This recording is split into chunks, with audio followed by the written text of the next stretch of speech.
அழகு மிகுந்த ராஜகுமாரி மேகமாக போகிறாள். ஜரிகை நெளியும் சேலை கொண்டு மலையை மூட பார்க்கிறாள்.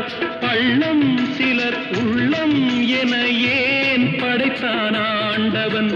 பட்டம் பெற தேடுகின்றேன், எங்கே அந்த நாயகன்?